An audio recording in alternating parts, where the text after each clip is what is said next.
Daerah perbatasan. Berbicara tentang perbatasan, ada beberapa hal yang perlu dicermati. Ada 4 hal di dalamnya, yaitu 2 negara yang ada di dalam perbatasan tersebut, kemudian penduduk dari 2 negara yang tinggal di area perbatasan. Banyak faktor yang menyebabkan daerah-daerah di perbatasan sedikit banyak mengalami kesulitan dalam mengembangkan potensi di daerahnya. Di antaranya yaitu sarana dan infrastruktur yang mungkin tidak memadai, kemudian penyebaran penduduk yang tidak merata, serta beberapa faktor lain di antaranya kebiasaan dari penduduk di sekitar perbatasan menggantungkan pada ekonomi dari negara tetangga, dan juga belum lagi masalah sengketa dari tapal batas. Sebut saja Krayan adalah kecamatan kecil di Kabupaten Nunukan, Provinsi Kalimantan Utara. Dengan 23 desa dan memiliki pusat pemerintahan di Longbawan dengan masyarakat penduduknya asli adalah suku Dayak Lundaye. Begitu sulitnya kehidupan di Krayan menginspirasi kami untuk menghadirkan seorang sosok wanita pengusaha inspiratif dari Krayan yang dengan berjuang bagaimana membangkitkan ekonomi yang ada di Krayan. Siapa dia? Saya, Rina Chandra, akan mengupasnya lebih dalam Harmoni Wanita bersama Ekuator TV.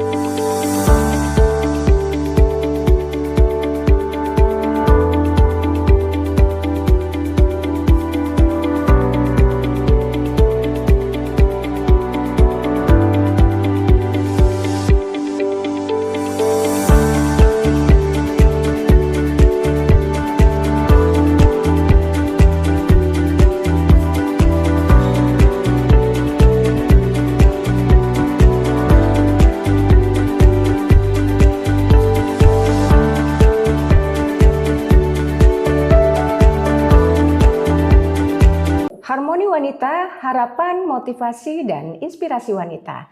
Kali ini di studio telah hadir bersama saya seorang narasumber, yaitu seorang wanita pengusaha dari Krayan. Beliau adalah Ibu Novliana Turan, seorang wanita gigih dari Krayan, Kabupaten Nunukan, Kalimantan Utara. Selamat pagi. Selamat pagi. Mbak Novli, cantik sekali dengan apa tuh? Iya, ini khas dari suku Dayak di Lundaye sana atau bagaimana itu? Iya, ini khas dia dari punya, itu. Iya, dia punya lambang khusus. Oh, lambang khusus ya. Oke. Mbak Novli, kita tahu Mbak Novli adalah salah seorang pengusaha wanita yang bertumbuh, berkembang dan berjuang begitu ya di kawasan perbatasan, sebut saja di Krayan gitu. Mbak Novli asli dari Krayan, tumbuh dan artinya dari kecil begitu tinggal di Krayan atau bagaimana? Iya, saya memang bertumbuh dan semenjak kecil udah asli Krayan lah. Asli Krayan ya? Iya. Oke. Saat ini kalau boleh tahu usia sudah berapa nih Mbak Novli? Usia udah tua sih. Udah 40-an lebih. 40-an lebih ya. Iya. Berarti dari awal pasti berbeda dong kehidupan di Krayan ketika masa itu gitu ya, ketika Mbak Novli masih kecil begitu ya, dengan kondisi Krayan pada saat sekarang. Pasti akan jauh berbeda dengan perkembangan infrastruktur dan sebagainya. Bisa diceritain nggak dulu gimana sih kondisinya Krayan pada waktu itu ketika Mbak Novli masih kecil dan comparison-nya dengan kondisi saat ini gitu. Ya, terima kasih Mbak Rina. Jadi saya senang sekali pada pagi hari ini bisa live bersama Mbak Rina untuk mungkin ini bisa memotivasi ya. Iya, betul sekali. Dan memberi semangat, support untuk pelaku-pelaku usaha yang ada di wilayah perbatasan. Khususnya. Jadi berbicara mengenai apa tadi? Kehidupan kondisi di Krayan kehidupan waktu sosial itu ya. Di Krayan pada saat itu, dari sejak kecil itu sebenarnya miris sekali ya. Miris ya? Iya, miris Semiris sekali. apa itu kalau boleh tahu? Keras sekali perjuangannya untuk hidup di perbatasan. Tetapi syukur puji Tuhan sekarang pada eranya Pak Jokowi ini saya rasa perkembangan cukup dahsyat. Di wilayah perbatasan itu sudah mendapat perhatian khusus dari pusat, Mbak Rina, sehingga kami bisa menikmati segala fasilitas yang ada di infrastruktur yang walaupun itu kurang maksimal, dan saya yang sudah mengikuti jejak dari kecil ya, dari jalan setapak ya kan. Kalau saya berbicara masa kecil itu, kebetulan saya dari keluarga sederhana lah. Orang tua saya itu sebagai bagian dari UMKM lah yang ngetren sekarang ya, pengusaha. Iya, karena waktu kecil saya rajin membantu ibu saya. Kebetulan almarhum ibu saya itu pandai menganyam. Iya. Menganyam bakul, tampi. Kalau ayah saya juga seperti itu. Dan pada saat itu ya mirisnya itu nggak bisa dijual dengan uang, Mbak Rina, harus dikarenakan pendapatan di sana juga ya semuanya punya potensi karena pada saat zaman susah dulu kan uang itu kan susah sekali kita dapatkan, kecuali dari pegawai-pegawai negeri mungkin kan. Nah, yang saya ingat itu pada saat saya kecil saya membantu ibu saya tuh, ibu saya menukar kerajinannya itu dengan garam. Oh begitu, jadi masih konvensional sekali ya, kayak zaman dahulu sekali. Jadi masih transaksi berupa barang ke barang begitu ya. Ditukar sembako begitu, Mbak Novri? Iya, sembako. Karena di setiap daerah di Keren itu, di 5 kecamatan itu kan punya kekayaan alam yang luar biasa. Di satu kampung itu dia punya sumber pendapatannya itu garam, garam gunung. Terus ada yang pelaku usaha yang dari gula tebu, kerupuk, singkong. Jadi mereka tuh punya masing-masing kelompok lah. Jadi saya ingat sekali pada saat ibu saya dulu, dia menukar itu dengan itu gula, garam, dan ke toko-toko juga dia bisa menukarnya dengan dengan alat-alat dapur, ya gula dan kebutuhan sembako lah seperti itu. Nah, ibu saya juga dulu menukarnya di negara tetangga karena di Malaysia karena kita kan udah diciptakan Tuhan dengan adanya negara tetangga ya, jadi hukum tetangga itu juga harus kita rawat saya rasa. Jadi itu hubungan baik begitu hubungan baik itu. Dan orang tua saya waktu itu menukar kerajinannya itu dengan sembako dari Malaysia. Dan itu terjadi menahun ya, Mbak Novri, dari tahun menahun seperti itu. Dan kapan sih sebenarnya mereka mulai mengenal namanya rupiah? Artinya transaksi tidak lagi dilakukan barang ditukar dengan barang, tapi barang dihargai dengan rupiah. Itu kapan masa itu? Apakah ketika Mbak Novri sudah mulai beranjak dewasa, sudah mulai terjadi itu, atau sampai sekarang juga masih belum ke sana, atau bagaimana? Ya, yang saya tahu sih setelah adanya infrastruktur ya. Tahun berapa sekitar itu? Dari era Pak Jokowi lah. Pak Jokowi. Ada infrastruktur. Untuk masalah penukaran rupiah, maksudnya sudah mulai orang transaksi lah. Artinya berdagangnya sudah tidak lagi bertukar barang begitu. Itu sekitar tahun berapa? Itu sampai sekarang, Mbak masih Rina. berlaku? Iya, masih berlaku itu. Iya, masih berlaku. Nah, karena sekarang kan banyak proyek-proyek yang bisa masuk ke wilayah perbatasan. Dari situ mungkin pelaku usaha yang ada di sana dilibatkan oleh kontraktor-kontraktor yang ada di luar itu. Jadi sehingga di situ ada pertumbuhan ekonomi yang Ekonomi gitu pesat. ya. Jadi hidup mulai modern. Sekarang ini ya rupiah itu bisa kita cari gitu kan. Tapi setelah adanya pandemi juga ya susah lagi Mbak Rina. Agak cooling down begitu Iya. ya. Oke. Satu hal lagi, saya sendiri kebetulan juga belum pernah tuh menginjakkan kaki di kota di Krayan gitu. Tapi yang saya dengar untuk menuju ke sana, akses di sana sangat sulit. Opsinya hanya bisa melalui pesawat terbang begitu ya. Bahkan yang saya dengar juga harus ditimbang nih berat badan dari si calon penumpang begitu ya. Nah, itu juga membuat harga tiket pesawat bahkan mahal sekali, dan ketika orang harus datang ke sana dia harus langsung booking dengan tiket pulangnya karena kalau tidak bisa 1 bulan tertunda. Apa benar seperti itu kondisinya?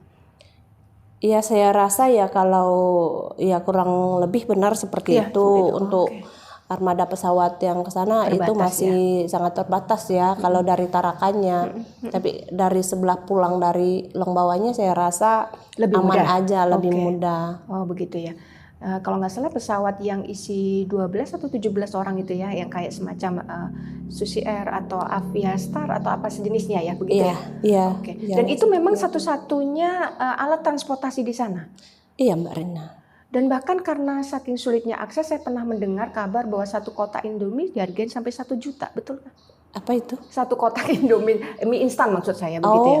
Oh, saya rasa itu tidak benar juga. Tidak selalu begitu ya. Tapi akses untuk menuju ke sana memang relatif sangat sulit begitu. Iya, Ada sangat alternatif sulit. lain selain pesawat, Mbak Novely, untuk menuju ke lokasi Krayan?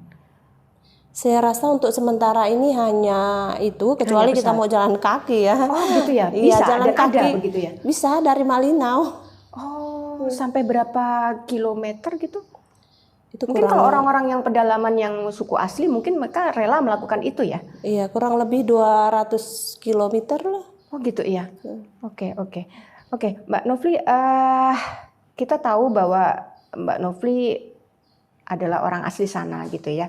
Saya ingin dengar bagaimana ayah dan ibunda dari Mbak Novely mendidik putra putrinya bahwa kalian semua ini hidup di daerah perbatasan begitu. Pasti perilakunya berbeda dong dengan kami yang tinggal di kota besar. Apa biasanya yang selalu digaungkan oleh kedua orang tua terhadap putra putrinya dari sejak kecil sampai dewasa?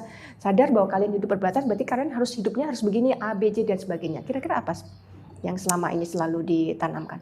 Mbak Rina bisa aja deh. memancing orang perbatasan ini.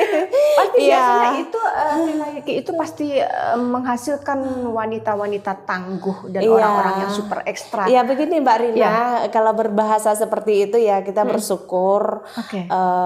Hidup di perbatasan karena gimana pun juga kita diajarkan orang tua kita itu oleh ayah dan ibu kita itu untuk punya jiwa nasionalisme karena Nasionalisme. iya, karena kita hidup di perbatasan. Kebetulan juga kedua orang tua saya itu adalah veteran, Ibu. Oh, luar biasa sekali.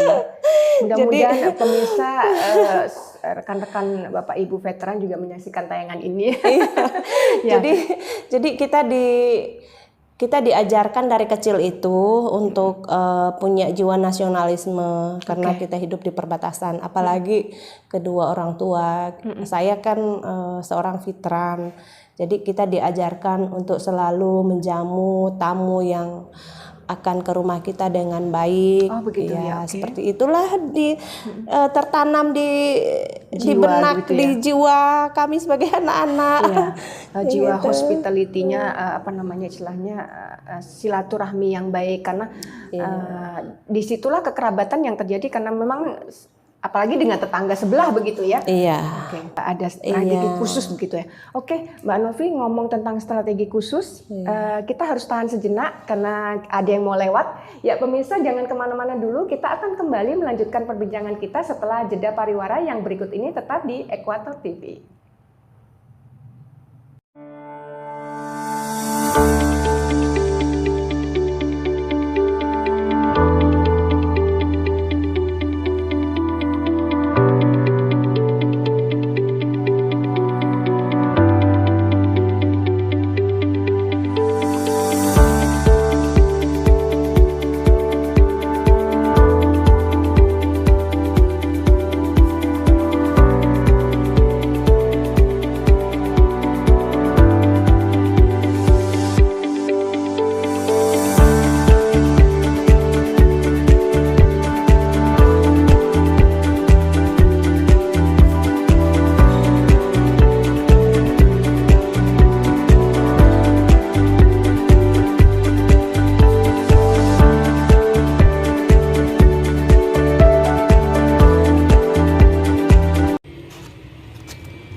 plastik. Sekarang kita tuh harus go green, ramah lingkungan. Nah bayangkan aja nih ya, sehari sekali aja belanja pakai plastik, dikali satu bulan, dikali 6 bulan, dikali setahun, 10 tahun, kan? Ya Allah, masih mending kalau buangnya di tempat sampah.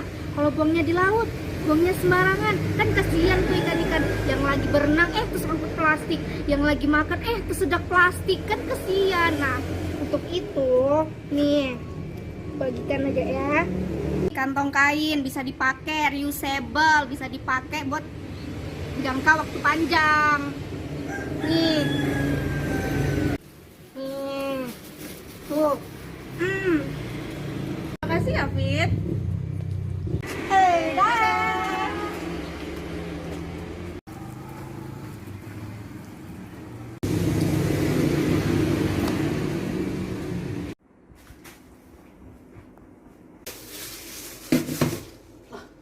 Apa ini? Astaga.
Harmoni Wanita, harapan, motivasi, dan inspirasi wanita. Kita akan melanjutkan perbincangan kita dengan Ibu Novriana Turan, yaitu seorang pengusaha wanita dari perbatasan Krayan, Kabupaten Nunukan, Kalimantan Utara. Mbak Novri, kita lanjutkan. Tadi saya ngomong tentang strategi khusus gitu ya, pasti ada perlakuan khusus untuk orang-orang yang di sana. Hidup orang di sana itu mata pencariannya apa sih sebenarnya yang utama? Mata pencahariannya itu ya di sana kan cukup kaya dengan sumber daya alamnya. Berdagang. Jadi dari pertanian, perkebunan seperti beras, garam gunung, banyak deh sumber daya alam yang ini berarti apa aja di sana? Kearifan lokal yang seperti saya sebutkan tadi, anyaman. Iya. Banyak sih rempah-rempah dari Krayan itu produknya yang bagus, yang layak sekali untuk kita perjuangkan. Kualitasnya oke lah begitu ya. Kita juga mendengar tuh namanya beras Krayan ya. Rasanya luar biasa berbeda sekali, dan itu untuk konteks ekspor kemudian harus mengirim keluar gitu. Kalau boleh tahu Mbak Novi, usahanya apa aja nih di sana di Krayan yang saat ini sedang dikembangkan? Ya, yang saat ini dikembangkan ya setelah pandemi ini ya susah sekali ya Mbak Rina. Agak sedikit tiarap begitu ya, oke. Jadi yang berjalan sekarang yaitu perdagangan lintas batas. Oke. Iya, kita juga sedang membangun BBM satu harga. BBM satu harga, iya, agar masyarakat di wilayah perbatasan itu bisa terlayani semua dengan kebutuhan itu. Selama ini selalu diimport dalam tanda petik di luar Krayan gitu. Nah sekarang mencoba untuk mandiri memenuhi kebutuhan itu sendiri gitu maksudnya ya? Iya, kita coba berusaha untuk membangun suatu Pertamina lah di sana agar kita juga tidak terlalu bergantungan dengan negara tetangga. Dan saya juga punya usaha hotel Mbak Rina. Hotel ya? Iya. Siapa sih yang tinggal di sana? Sedangkan akses menuju ke sana susah. Rata-rata yang tinggal di sana tamu-tamu wisatawan atau bagaimana? Target marketnya siapa nih Mbak Novi? Sebelum pandemi tadinya ya wisatawan ada, Wisatawan ya? ya orang-orang Oke. dari tamu-tamu dari Malaysia. Oke. Ya, tapi kalau sekarang ya paling apa ya dinas-dinas yang punya kepentingan Oh, ada untuk kunjungan-kunjungan ya, gitu ya di sana. membangun di daerah Krayan gitu. Oke. Tempat wisata sendiri juga banyak di sana atau Tempat wisata ya saya rasa banyak potensi, Banyak cuman potensi. Itu belum Belum maksimal disentuh, begitu ya? belum maksimal lah. Alangkah maksimalnya apabila ada apa ya instansi terkait yang profesional bisa menggarap hal itu. Pasti itu sangat bermanfaat bagi pertumbuhan ekonomi yang ada di Krayan lah seperti itu. Jadi berbicara mengenai usaha, saya juga sebagai pengepul kayu-kayu gaharu masyarakat yang ada. Kayu-kayu gaharu. Oh Iya, ya. kayu Apa itu kalau gaharu boleh yang tahu? ada di Krayan. Krayan. Kayu gaharu itu mahal Mbak Rina. Sampai Jadi berapa kalau boleh tahu harganya? Mungkin 1 lonjor gitu ya atau gimana? itu harganya dari 50.000 sampai miliaran malah. Oh begitu ya? Oke. Peruntukannya untuk Peruntukan kayu gaharu itu semacam kan kayu ulin begitu? Berbeda? Tidak Mbak Rina, itu kan kepercayaan para nabi dulu bahwa itu disenangi oleh para malaikatnya pada zaman para nabi. Dan itu hanya ada di Krayan? Dan itu banyak sekali di hutan Krayan Mbak Rina. Jadi petani-petani yang ada di sana bisa mencari kebutuhannya untuk membeli gula, minyak gitu kan. Dan itu pun tidak semua petani itu bisa dapat yang banyak gitu.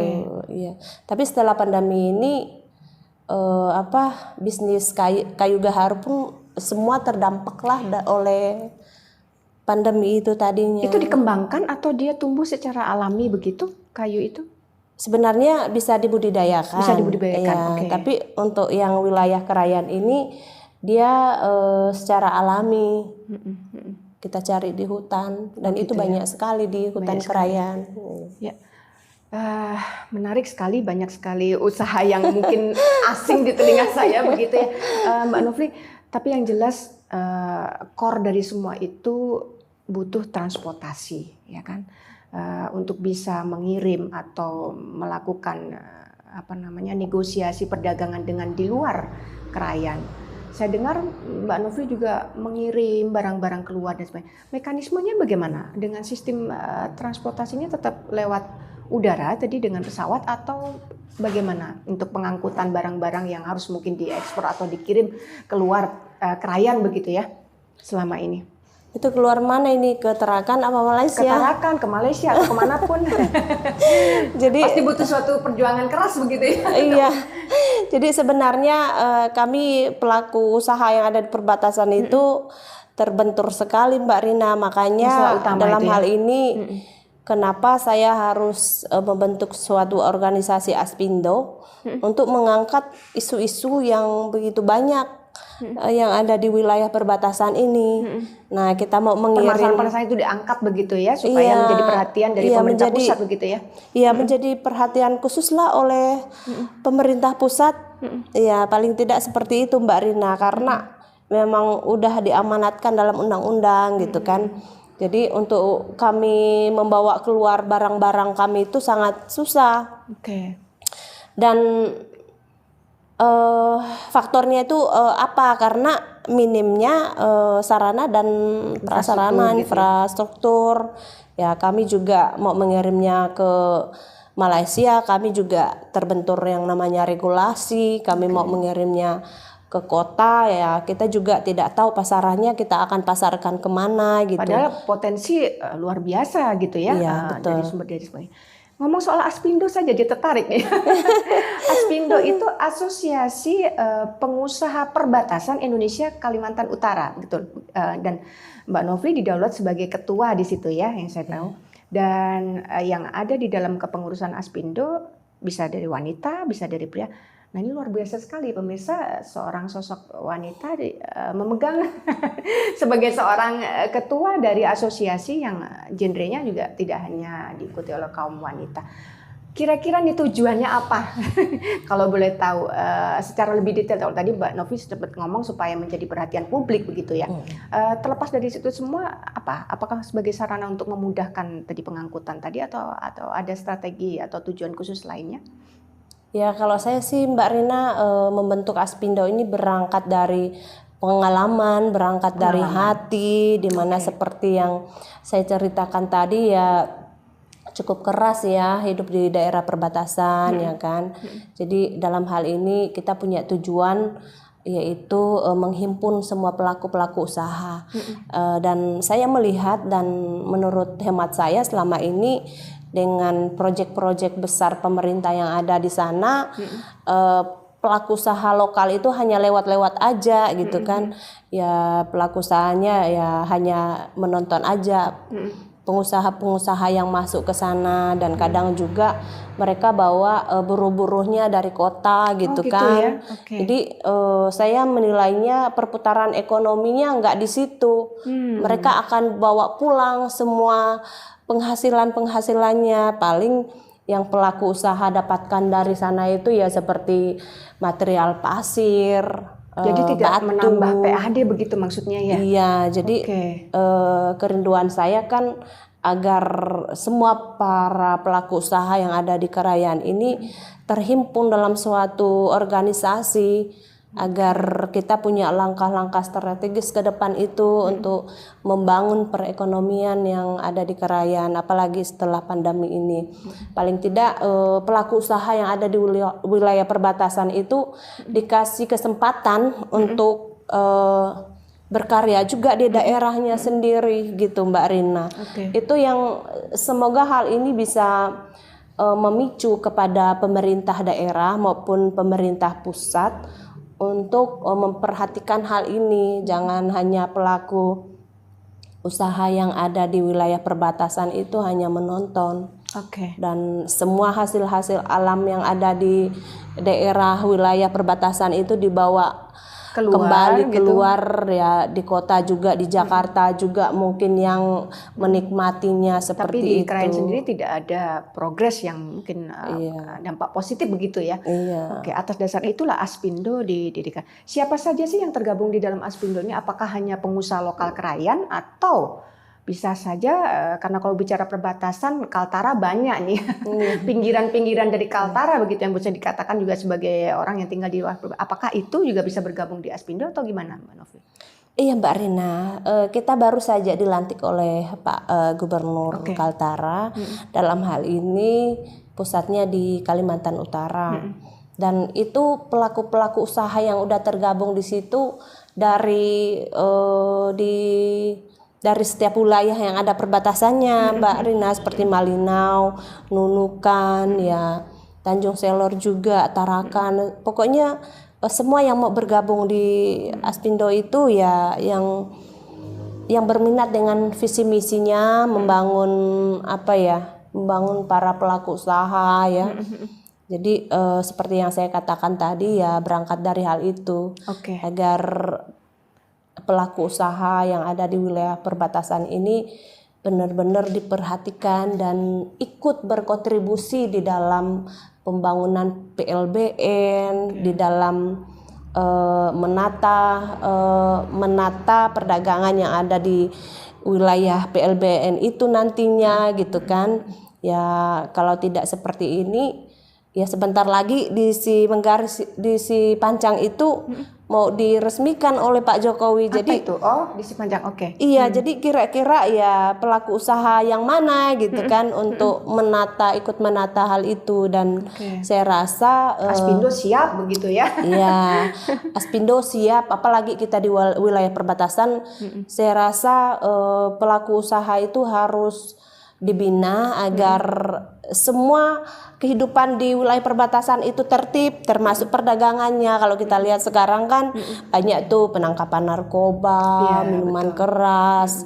Ya jangan sampai generasi muda yang ada sekarang itu bisa rusak, begitu kan? Itu salah satu tujuan kita juga agar perdagangan di lintas batas itu bisa tertib dan anak-anak muda yang ada di wilayah perbatasan juga tidak rusaklah dengan barang-barang haram yang dari luar. Ya, dari luar Pengaruh negatif itu. Mbak Novi, banyak tidak sih penduduk di Krayan? Sekitar berapa? Itu sekitar 18.000 kali ya. Sedikit sekali. Tapi cukup lah untuk satu suara ya. Tapi yang jelas agak menggelitik. Ada nggak sih arah-arah ke politik begitu ya untuk membentuk ini, kan sekarang nih eranya sudah mendekati nih ya 2024 gitu, atau tidak ada rencana sama sekali tentang menuju ke sana begitu? Mbak Rina nih ada-ada aja nih ya. Mungkin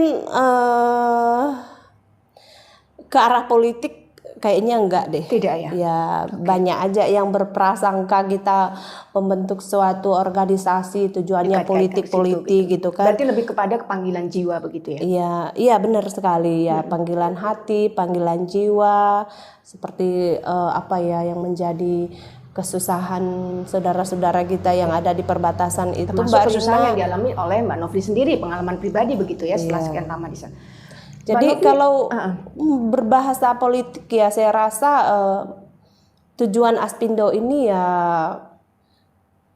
membantu Kalimantan Utara untuk majulah, dalam arti menjadi tim sesnya Kalimantan Utara lah gitu. Secara umum siapapun pemimpinnya di sana tidak berpihak kepada A dan B begitu ya. Iya betul. Iya.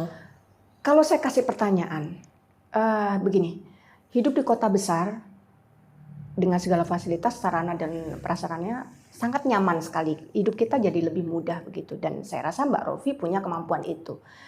Dan sebaliknya hidup di perbatasan dengan segala kalau dikasih pilihan dua hal, hidup di perbatasan atau di kota besar, kira-kira Mbak Novi memilih mana nih? Kalau harus memilih sih ya pengennya dua-duanya Mbak Rina. Karena di satu sisi di perbatasan ini ya kita bersyukur juga penuh dengan kekayaan alam yang berlimpah gitu kan. Nah karena semenjak pandemi ini saya memang mengungsi anak-anak saya ke kota ya, dan di situ di satu sisi kita hidup enak ya, kita juga tidak bisa tidur nyenyak memikirkan nasib-nasib saudara-saudara kita atau keluarga kita yang ada di Krayan perbatasan karena di sana kan pintu perbatasannya ditutup. Jadi tugas kita sebagai Aspindo itu kita ingin mengupayakan mencari jalan seperti apa agar ekonomi yang ada di Krayan itu bisa pulih kembali dan bisa ada perputaran ekonomi yang ada di artinya Mbak Novi nggak egois lah ya gitu, artinya sebagai putra daerah dalam tanda petik tetap memikirkan bagaimana kota atau Krayan ini maju sebagaimana yang Mbak Novi harapkan. Oke Mbak Novi, tahan dulu, kita harus jeda sejenak. Ya pemirsa dimanapun Anda berada, kami akan kembali setelah jeda pariwara berikut ini, tetap di Harmoni Wanita Ekuator TV.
nih produk lokal.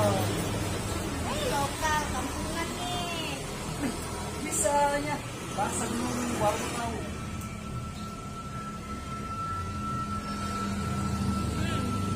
Gimana, enak kan? Enak. Iya lah, produk lokal. Ya enak sih, Gratis. gratis. Jadi dari awal produksi sampai ke tangan kita diolah oleh bangsa kita sendiri.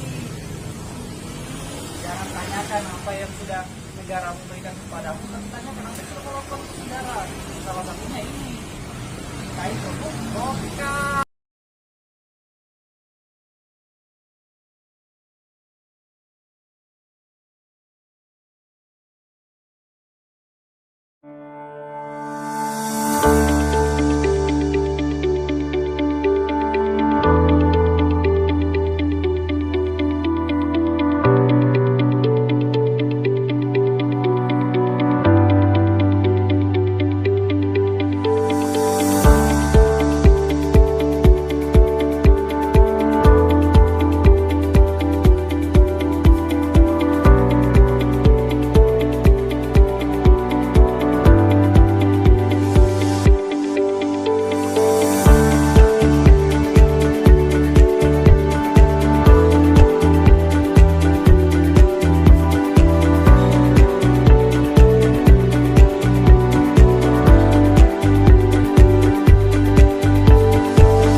Harmoni Wanita, harapan, motivasi, dan inspirasi wanita. Masih bersama saya Rina Chandra dalam program Harmoni Ekuator TV yang menghadirkan sosok inspiratif kita kali ini, yaitu Ibu Novriana Turan, seorang pengusaha wanita dari perbatasan khususnya di Kota Krayan, Kabupaten Nunukan, Provinsi Kalimantan Utara. Mbak Novri, tadi di ujung saya ada berbicara tentang aspindo begitu ya dan sebagainya, kemudian lebih cenderung kepada panggilan jiwa gitu ya. Agak menarik nih, pasti ada satu pengalaman yang membuat Mbak Novri akhirnya I give my life for Krayan begitu ya, bahasa simpelnya seperti itu. Apa sih sebenarnya yang membuat Mbak Novri untuk saya akan mengabdikan diri saya, waktu saya, usaha saya untuk sebuah kota kecil yang namanya Krayan, di mana di luaran banyak tawaran-tawaran yang lebih menarik begitu ya. Apa yang terjadi, Mbak Nov? Ya, intinya saya cinta perbatasan, ya. Saya cinta wilayah perbatasan karena saya juga punya cerita nih yang mungkin agak sedih juga gitu kan. Nah, untuk kenapa saya sampai bertahan sampai saat ini ya, untuk memperjuangkan hak-haknya masyarakat perbatasan khususnya dalam pelaku usaha, itu udah menjadi panggilan hati saya. Apa yang menjadi terjadi? Komitmen saya. Karena saya itu hidup dari orang lain, Mbak Rina. Maksudnya Jadi bagaimana? saya juga hidup untuk orang lain juga gitu. Apa yang terjadi sebenarnya dalam mungkin perenungan atau apa yang kontemplasi diri gitu ya, akhirnya nggak gampang loh Mbak Novri untuk hidup di perbatasan, air susah, ini semua susah banget.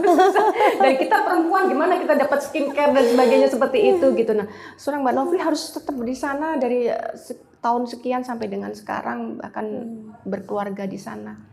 Iya, tantangannya cukup banyak sih sebenarnya. Cuman saya punya komitmen seperti ini. Saya ada hidup saat ini karena orang lain. Saya juga harus mengabdi untuk orang lain. Pada tahun 2000 saya pernah kecelakaan, Mbak Rina, di Surabaya. Tahun 2000 itu saya pernah kecelakaan. Jadi saya juga pernah kritis, dan saya hidup karena disumbangkan darah oleh orang lain, Mbak Rina. Berarti apakah ini sebagai ibaratnya second life begitu? Iya. Tuhan memberikan kasih-Nya dengan memberikan kesempatan hidup kedua Mbak Novri untuk bisa menjadi lebih baik, dan itu yang terjadi, hanya Mbak Novely merasa bahwa saya harus mengabdikan diri saya untuk orang lain. Iya, itu yang membuat saya kuat sampai saat ini. Komitmen saya harus ada untuk orang lain. Apa yang terjadi pada waktu tahun 2000 itu? Kecelakaan seperti apa? Apakah Anda sudah pada posisi koma begitu atau bagaimana? Iya, koma dan kritis. Tapi sebenarnya ini kesaksian pribadi ya Mbak Arina. Aku jadi apa ya? Jadi sedih. Jadi intinya seperti itulah komitmen saya, apapun tantangan itu dengan kesaksian yang hidup dalam batin aku, itu yang membawa saya harus kuat, harus optimis dengan situasi, karena hidup itu kan perlu keseimbangan Mbak Rina. Dengan sesuatu yang baik, dengan sesuatu tantangan yang paling keras juga, dan saya rasa itu adalah irama yang perlu kita imbangi dalam kehidupan kita, seperti itu ya. Jadi itu yang memanggil ya panggilan hati dan panggilan jiwa lah. Apapun tantangan itu ya bukan masalah untung ruginya gitu. Jadi sejauh mana saya bisa bermanfaat bagi saudara-saudara saya yang ada di wilayah perbatasan, seperti itu. Bahwa saya harus tetap struggle untuk mereka, begitu kurang lebihnya.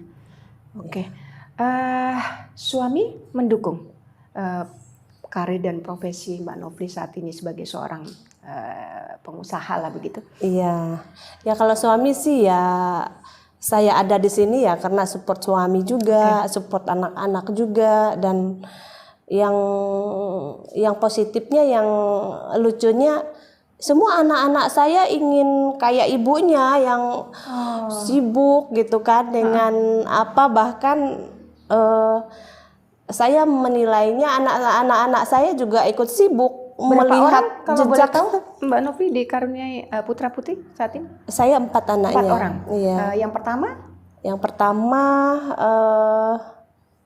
udah kemarin kebetulan udah lulus poluan. Oh, poluan. Iya. Oke, keren.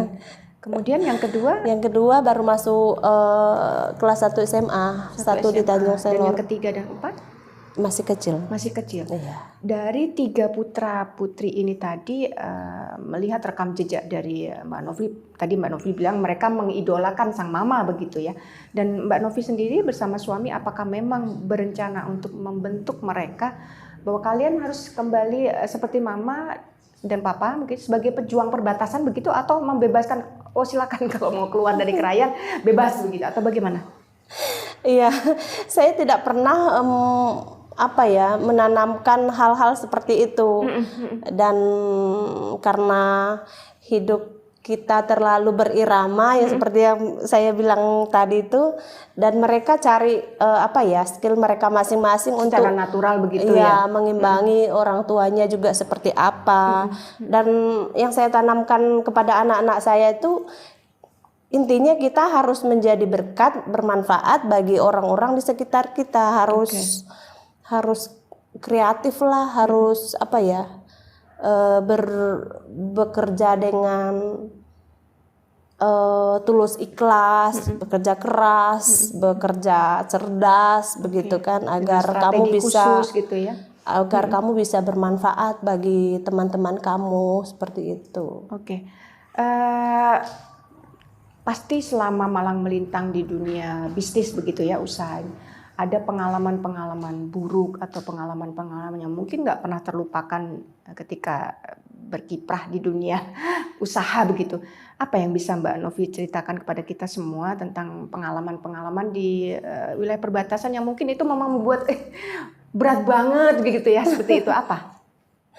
Sebenarnya nggak ada yang berat sih. Tidak ada yang berat ya? Karena itu tadi saya mengikuti keseimbangan hidup itu. Iramanya seperti apa, justru let it flow lah ibaratnya begitu ya. Dari setiap permasalahan, tantangan itulah yang membawa saya untuk berpikir lebih keras lagi, seperti apa solusi untuk wilayah perbatasan ini, karena terlalu banyak isu-isu yang mau kita angkat kepada pemerintah pusat agar di daerah perbatasan ini diperhatikan begitu ya, diperhatikan benar-benar menjadi garda terdepan NKRI. Jangan kami menjadi halaman belakang seperti itu. Dan arahnya sudah mulai, saya lihat isu perbatasan adalah isu paling seksi ya. Intinya pemerintah di kepemimpinan Pak Jokowi ini kita lihat sudah mulai ke sana begitu ya. Ada strategi-strategi lain yang mungkin sedang saat ini diupayakan oleh Mbak Novely untuk membuat satu lecutan yang lebih bombastis lagi, terutama dengan menggunakan kendaraan Aspindo begitu. Iya, saya rasa dari kendaraan Aspindo ini bisa bermitra dan bisa bersinergi bersama pemerintah, berkolaborasi dengan pihak-pihak lain yang punya visi misi yang sama gitu kan, untuk membangun wilayah perbatasan, karena itu merupakan suatu cerminan ya bagi pembangunan NKRI itu sendiri. Ya, itu yang membuat saya optimis sekali, karena itu memang prioritasnya Pak Jokowi untuk membangun dari wilayah pinggiran, pinggiran. Tapi kalau Nawacita kita begitu ya, masyarakatnya sendiri tidak punya misi yang sama kan, itu tidak mungkin terjadi seperti itu. Itu yang isu-isu yang mau saya angkat, karena pemerintah pusat pun mungkin tangannya kurang panjang lah untuk menjangkau hal-hal yang tidak bisa dijangkau. Dan mereka menggunakan SDM lokal untuk memberdayakan itu ya. Iya, jadi melalui Aspindo ini bisa mengangkat nih isu-isu apa yang kurang nih. Apa yang kurang nih untuk pemerintah lakukan. Kita membangun bersama dengan pemerintah yang ada di wilayah itu. Karena memang sudah menjadi prioritas Pak Jokowi lah gitu. Jadi harapan saya kepada pemerintah agar cepat-cepatlah untuk menggenjot itu jalan dari Malinau, Semamu ke Kerayan, karena kami udah cukup menderita di situ. Apalagi semasa lockdown ini kita punya regulasi perdagangan yang cukup sulit menurut saya, ya, karena permasalahan infrastruktur begitu ya. Iya. Beliau sudah pernah sampai di Krayan, Mbak Novely? Pak Jokowi sendiri? Iya, sudah. Dan apa komentar beliau ketika menyaksikan yang ada di sana? Dan memang prioritas beliau membangun infrastruktur itu, dan sekarang lagi dalam tahap pembangunan. Cuman terkendala kemarin karena masa pandemi itu. Jadi harus material juga ya susah di sana, yang tadinya kita mengandalkan material dari negara tetangga. Semuanya terdampak lah oleh pandemi ini, Mbak Rina. Apapun itu, saya hargain perjuangan Mbak Novely hingga sampai dengan saat ini bisa berdiri tegak di sini, dan sebagai pemimpin perempuan begitu ya dalam konteks Aspindo.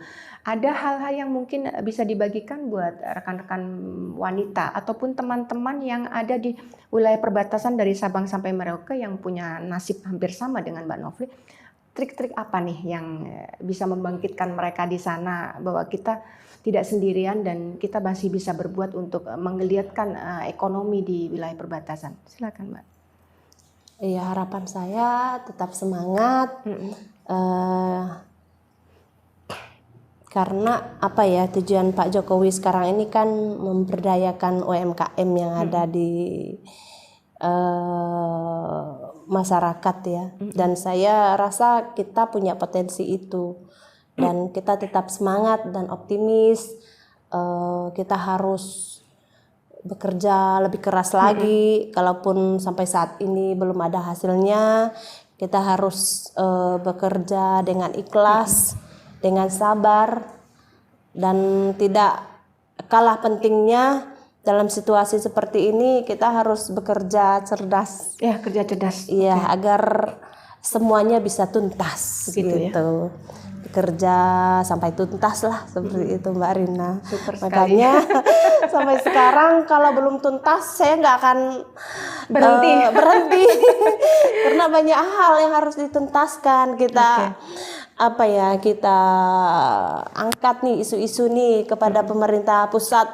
Kalau bisa kita punya akses kepada Pak Jokowi, kita harus mengungkapkan semuanya agar tuntas gitu, ya. seperti itu. Mudah-mudahan berhasil misi dan visinya, terutama untuk Amin, perjuangan amin. Aspindo dan kawan-kawan di daerah perbatasan. Mbak Novi, nggak kerasa kita sudah di penghujung acara. Mudah-mudahan kita suatu saat bisa bertemu kembali dalam konteks talk show yang berbeda.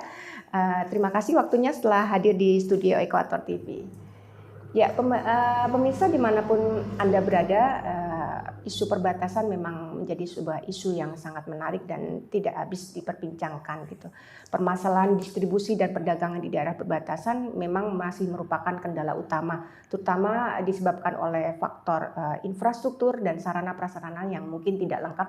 Namun teman-teman di daerah perbatasan tidak patah semangat, termasuk Mbak Novri. Mereka berjuang untuk bagaimanapun caranya menggeliatkan ekonomi di area perbatasan itu sendiri.